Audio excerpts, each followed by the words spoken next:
Hey guys, Eddie back with Couch Talk. Welcome back to the show. Guys, please hit like, please hit subscribe, turn those notifications on. I promise if you stick with me, I will earn your viewership. You know, in the beginning of Couch Talk, I did a video on what I believed to be the biggest danger to the United States and biggest danger to the entire world, and that is the potential for nuclear war.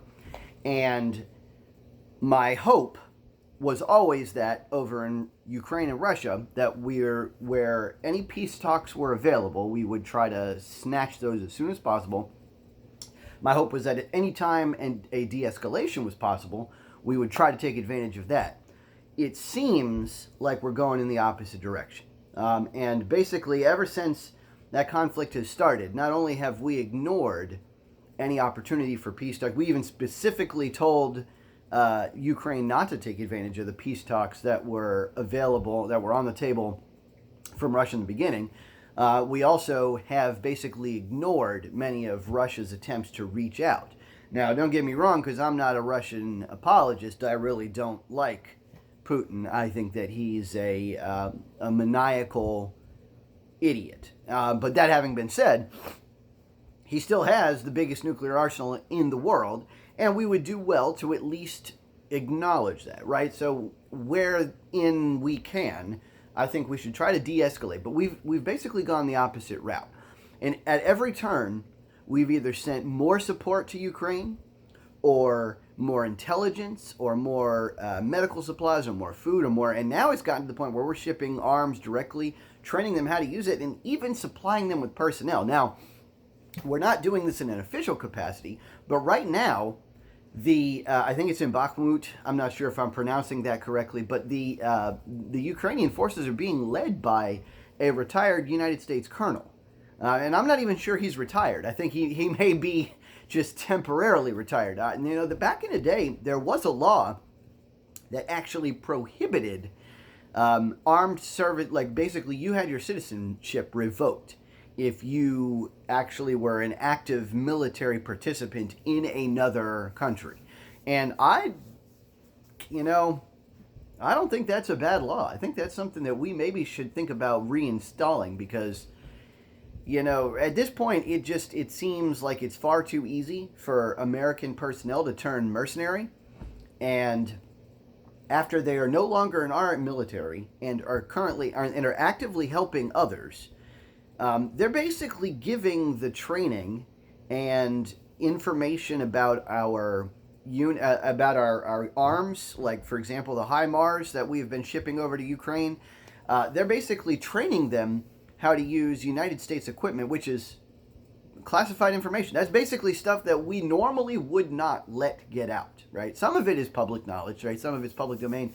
But some of this, I was in the Navy, and my training protocols were absolutely classified. Was it a big deal if it got out? Probably not, right? But it was absolutely classified. I was not allowed to tell other people what we did at the ROTC program at NC State, even a reserve officer training program.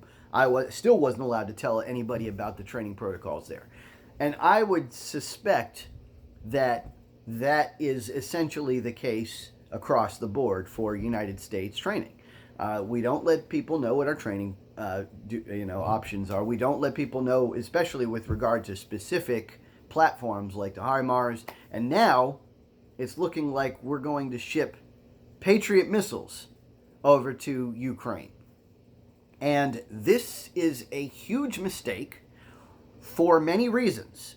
Number one, it continues to escalate an already high-tension situation. Number two, Patriot missiles cost a ton. I think, if I'm not mistaken, they're somewhere in the range of $3 to $6 million per missile. Per missile. Okay? Now just think about that. Number three, these are not like tanks. They're not like Humvees. We can't just ship them over there and then give somebody a crash course in it for like a day and have them operating them. Now, these are basically essentially going to have to be we're either going to have to spend 6 weeks training Ukraine personnel to operate these, or we're going to have to operate them ourselves. We're going to have to send Polish officers in there, or American officers in there, as mercenaries, as undercover, essentially, operators. And, this, again, it's one of those things where we just continue to escalate. We continue to send our personnel over, which was the whole point. The whole point of this, I thought, was to try to fight a proxy war with Russia without actually utilizing United States personnel. But now we're doing that anyway. And the Russia knows it. It's not a secret. This is just one more step. This is one more step toward war directly with Russia. And I cannot fathom why Putin hasn't declared war against us already. I really can't, because it's obvious that we are at war with him. So, literally, we might as well just go ahead and why aren't we attacking Russia directly? I really don't know why. Because we're about to see a true Russian offensive. Right now, Ukraine's just throwing themselves against the steel wall in the south. And you know what? They're about to see a real sledgehammer because there's nothing left for Russia to do. It's gotten to the point where we've made the resistance tough enough where they thought they could just kind of swoop in and blitz through everything, and they weren't able to do that. So now the only thing that is left is to just sweep through and completely overrun the entire Ukrainian forces. And they don't have many left. They have, I think, 190 some odd thousand personnel, those are the only active combatants they've got left. The rest are either wounded or dead or basically out of commission. So and it's not looking good either, right? Like in the south, I think where they're fighting right now, where the fighting is heaviest, in that same province that I tried to pronounce earlier, Bakhmut, I believe that the loss ratio is like one Ukrainian combatant to is 6 to 8 Ukrainian combatants to every one Russian combatant that is being put out of commission.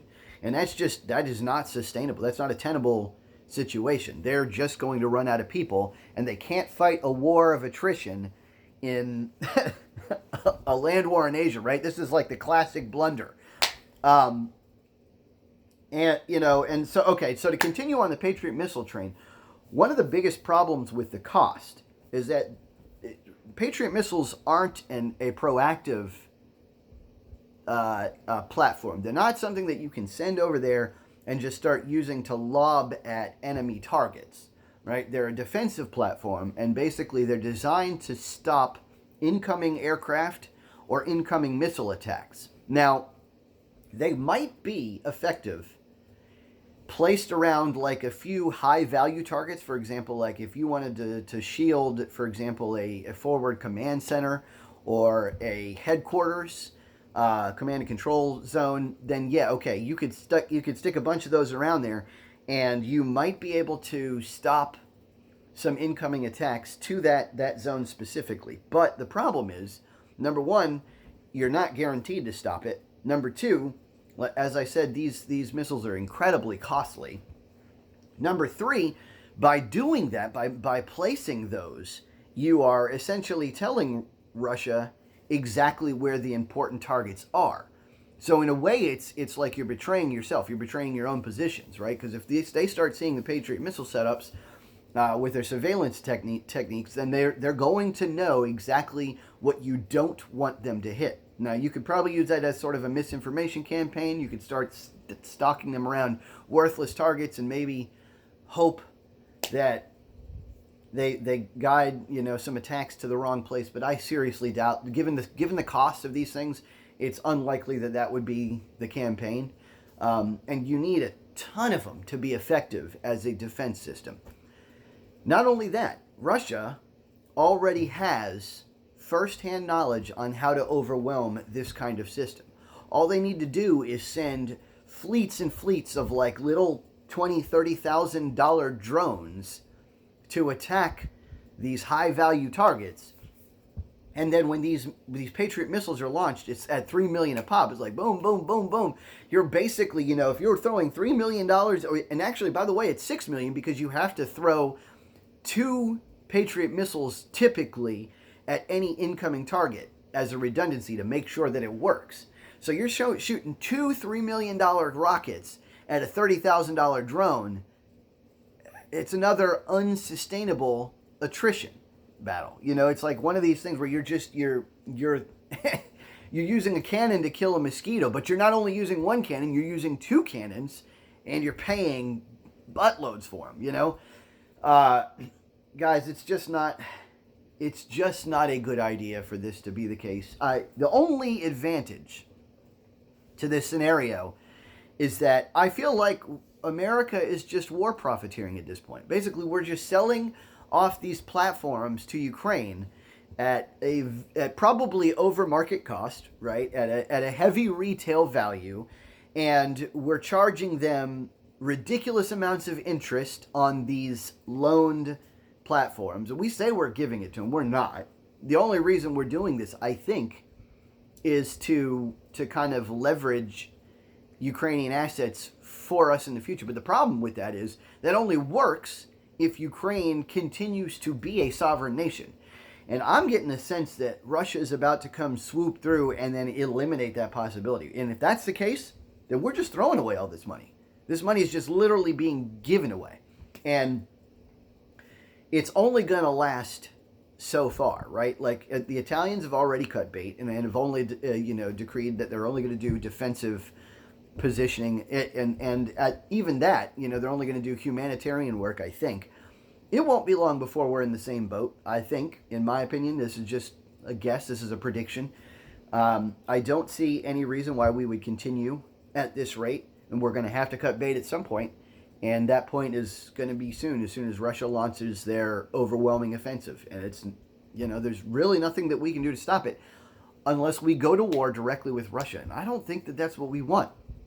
I don't think it's what Russia wants. I don't think it's what America wants. I don't think it's what anybody wants. Because I think if we do that, the only remaining option on the table for Russia is to use nuclear arms, which means that'll be the only remaining option for us too. And then we've got world destruction.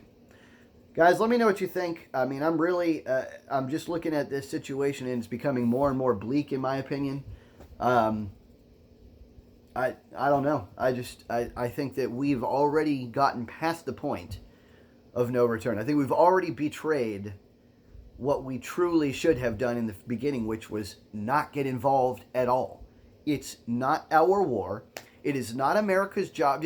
What do people think? Do people think that, like, literally the lines on the map today are just going to be the lines on the map for all eternity?